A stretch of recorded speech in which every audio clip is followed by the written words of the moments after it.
Hello mga ka-JRB! For today's video, samahan niyo po ako magluto ng isang molo soup.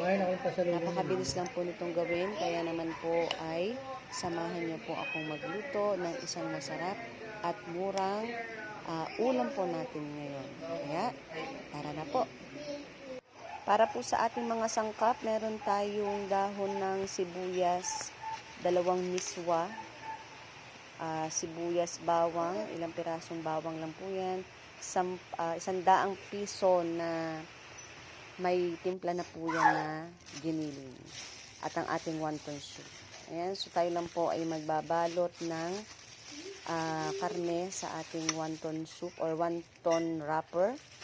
Konti lang po yan, hindi po ako expert magbalot, pero ang mahalaga po ay hindi siya mag-open kapag inilagay po natin siya sa ating lutuan. So, simulan po muna natin na magbalot ng ating mga karne na siyang magiging sahog po sa ating lulutuin. At ito na nga po yung ating nabuo o nabalot na mga karne sa ating wonton wrapper. Hindi po yan ka-expertan ang pagbabalot. Pagpasensyahan nyo po kasi hindi naman po tayo expert. Isunod na po natin ang pagigisa sa mainit na kawali ang ating sibuyas. Sumunod po ay bawang para magkaroon na po siya ng kaunting aroma, lasa sa ating gagawing pagigisa. And then nilagyan na po natin yan ng tubig. Dinagdagan ko pa po yun ng tubig. Depende na po sa atin kung gaano kasabaw yung ating ilalagay. And then ang ating cubes, ang ating pork cubes. And then paminta, pagsamasamahin na po natin yan para magsimula na pong magkaroon ng lasa. Haluin lang po natin para matunaw ang ating pork cubes, and then lalagyan na po natin yan ng miswa. Ang ating pong tubig ay depende na po sa kung gaano ang dami. Kami po kasi talaga mahilig kami sa sabaw. Ayan, so continuous lang po ang halo hanggang sa medyo lumapot na po yung ating miswa.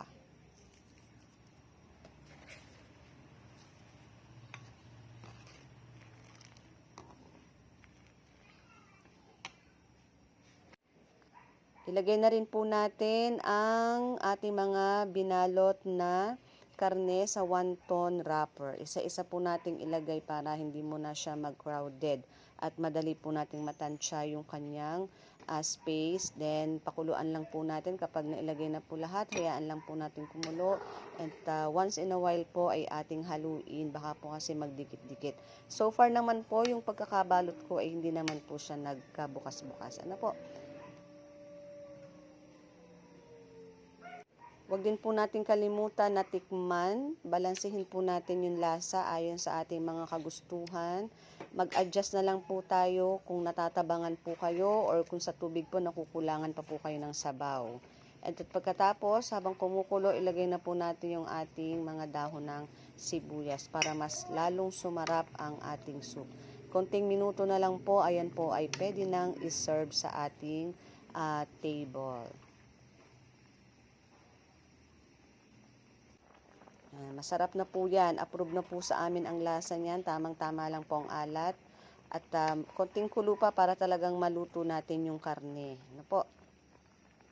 At ito na nga po ang ating finished product. Handa na po natin higupin, iulam sa kanin. Napakasarap po nito. Talagang sulit na sulit at talagang mura po. Thank you for watching!